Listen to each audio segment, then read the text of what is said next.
Coucou tout le monde, j'espère que vous allez bien. Bienvenue à vous si vous êtes nouveau sur ma chaîne. N'hésitez pas à vous abonner en cliquant juste là en bas de votre écran. Et pour les autres, merci de continuer à me suivre. Et bienvenue à vous si vous êtes un nouvel abonné. Alors aujourd'hui, je suis heureuse de vous retrouver pour une nouvelle vidéo dans laquelle je vais vous parler de thé vert de la marque Kusmité. Donc j'ai 5 boîtes miniatures. Donc miniature, ça permet de vraiment se faire une idée des thés qu'on peut acheter après en grande boîte et qu'on trouve en kit ou même à l'unité sur le site de Kusmité. Le premier, c'est un thé vert à la fraise qui se présente dans une superbe boîte rouge. Vous voyez, ce sont des superbes petites boîtes qu'on peut transporter. J'adore le concept parce que c'est super facile. Même quand on a de grandes boîtes, que c'est un thé qui nous plaît, on sait quand même réutiliser ces petites boîtes parce qu'elles sont transportables. Et franchement, ce 25 grammes, c'est nickel quoi. Quand on part en vacances ou quoi, on sait facilement la mettre dans son sac. Alors ici, c'est un thé vert à la fraise. Donc, vous voyez, c'est un thé vert qui ressemble à un sencha. C'est un thé en feuilles, pas en morceaux de feuilles hachées. Donc, c'est beaucoup plus agréable quand on le met dans un infuseur en métal d'avoir des feuilles entières comme ça. Quand on infuse, on n'a pas des petits morceaux de thé qui passent à travers les trous du filtre, donc ça j'apprécie. Alors au niveau du goût, c'est un thé qui est vert herbacé comme les thés japonais, beaucoup plus frais, beaucoup plus herbacé, beaucoup plus léger et moins astringent que les thés chinois qui sont plus un peu râpeux comme ça. Donc il est très léger et la saveur de fraise est une saveur artificielle. Donc c'est plus un bonbon à la fraise, c'est pas une fraise fraîche, mais c'est une saveur qui sent très fort dans la boîte, mais qui perd toute sa puissance une fois qu'il a été infusé. Donc c'est un thé vert avec un arôme de fraise qui n'est pas dérangeant, qui n'est pas écœurant et qui est léger, qui se laisse boire facilement. Donc ça j'apprécie parce que j'avais peur quand je l'ai reçu d'avoir cet arôme de fraise un peu trop comme on a dans les Lipton, les infusions aux fruits, où on a cet arôme qui est limite écœurant, artificiel et écœurant. Ici on ne l'a vraiment pas, donc c'est plus comme un sencha, léger, doux et pas du tout astringent, c'est même frais à la rigueur, même si c'est une boisson chaude. Donc au niveau de l'infusion, c'est 80 degrés. Moi je mets 5 grammes pour un mug que je laisse dans un infuseur métallique, ça je vous ai déjà montré. Et je laisse infuser 3 minutes. Je ne vais pas plus loin que 3 minutes parce que c'est un thé vert. Et plus on les infuse et plus ils deviennent amers et astringents. Donc 3 minutes c'est suffisant et il est parfait. Le deuxième, thé vert à la rose. Alors aussi une belle petite boîte rose que je ne pourrais malheureusement pas vous montrer parce que celui-là il a eu un succès immédiat. En fait c'était des feuilles comme le premier que je vous ai montré, une espèce de thé japonais sencha avec des feuilles entières, avec en plus des petites pétales de rose qui venaient vraiment... Enfin, c'est un arôme de rose, on avait les pétales de rose, mais ici le goût était un peu plus prononcé dans le thé et c'était un mariage vraiment parfait parce que c'est un thé d'ailleurs que je vais racheter en grande boîte. C'est un mariage parfait entre le thé vert et la rose. Donc la rose qui vient donner cette petite saveur douce, parfumée, légèrement sucrée, enfin c'est plutôt le thé qui vient légèrement sucré, cet arôme de rose et c'était super agréable. C'est une rose... Elle sent encore. C'est une rose très légère, légèrement poudrée, comme ça, qui est très agréable dans le thé, que je ne peux malheureusement pas vous montrer parce que cette boîte a été victime de son succès.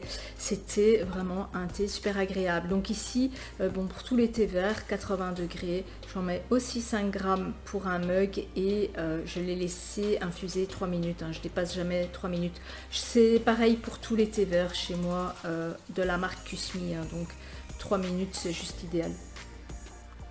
Le troisième, thé vert à l'amande.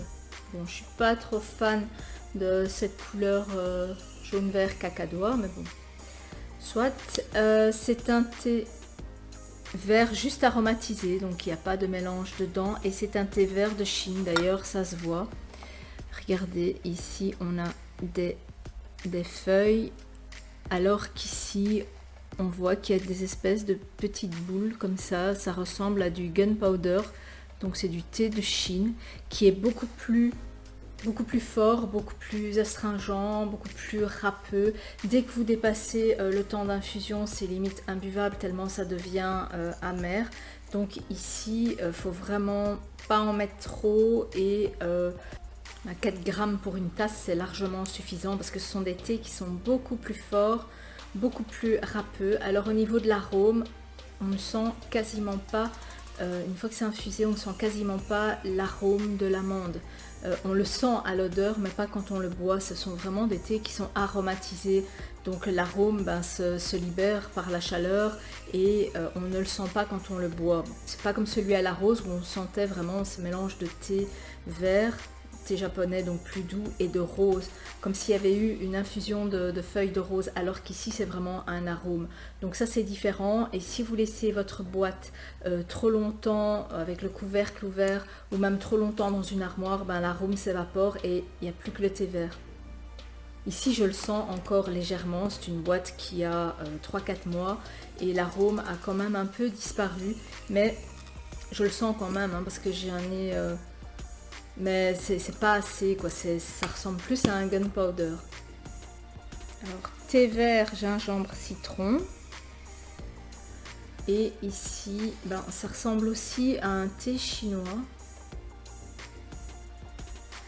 Donc vous voyez que les feuilles, elles ne sont pas des feuilles plates comme l'autre. On dirait que c'est du thé qui est roulé.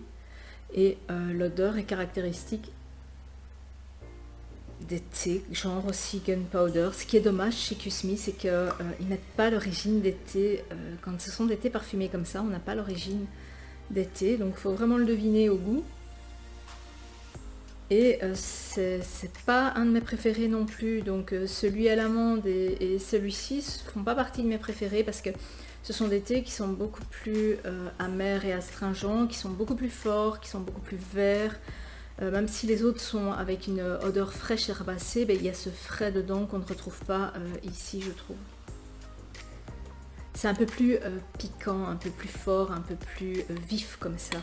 Donc ça fait pas partie de mes préférés. Au niveau de l'arôme, c'est idem que l'autre. L'arôme s'en va très vite. Donc vous voyez, ces thés-là, ils n'ont pas de petits morceaux dedans. Donc ce sont des arômes qui ne tiennent pas. C'est comme si c'était des huiles essentielles.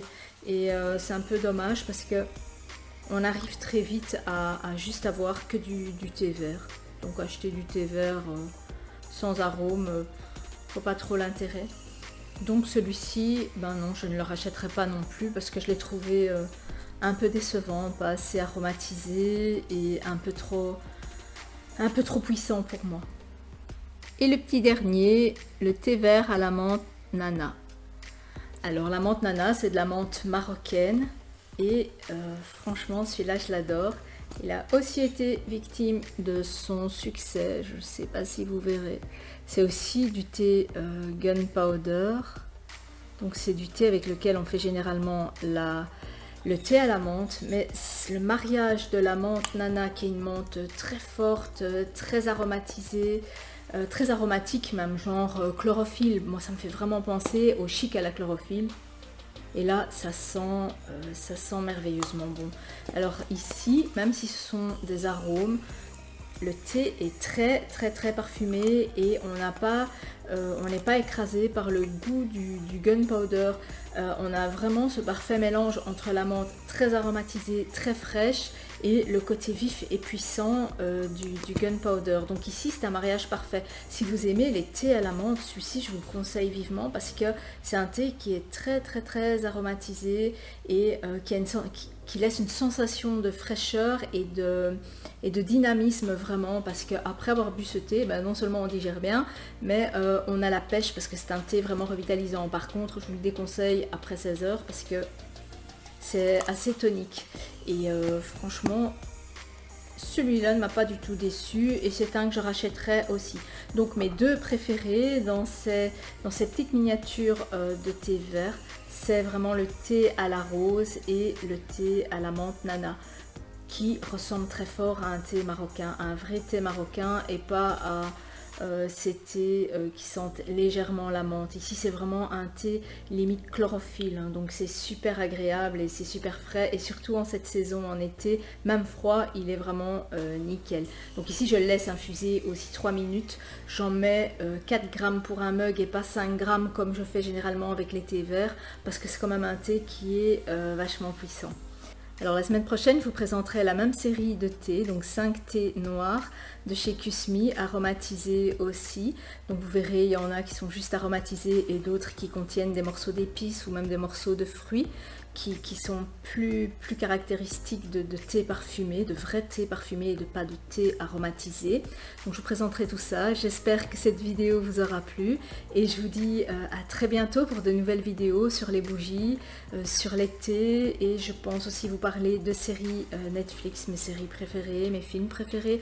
Je pense aussi vous parler de mes livres préférés aussi, parce que je lis beaucoup, je ne vous l'avais pas dit, mais je lis quand même pas mal. Je pourrais aussi partager avec vous mon expérience sur l'IGBA, donc tous ces livres de cuisine que j'ai achetés sur la cuisine IGBA, donc indice glycémique bas. C'est un nouveau concept que j'ai testé, donc je pourrais aussi vous en parler. Ce sont des livres qui sont très bien faits de Marie Chiocca. Et j'ai pas mal aussi d'autres livres que je pourrais aussi partager avec vous. Voilà, je vous dis à très bientôt pour de nouvelles vidéos et merci d'être là. Ciao!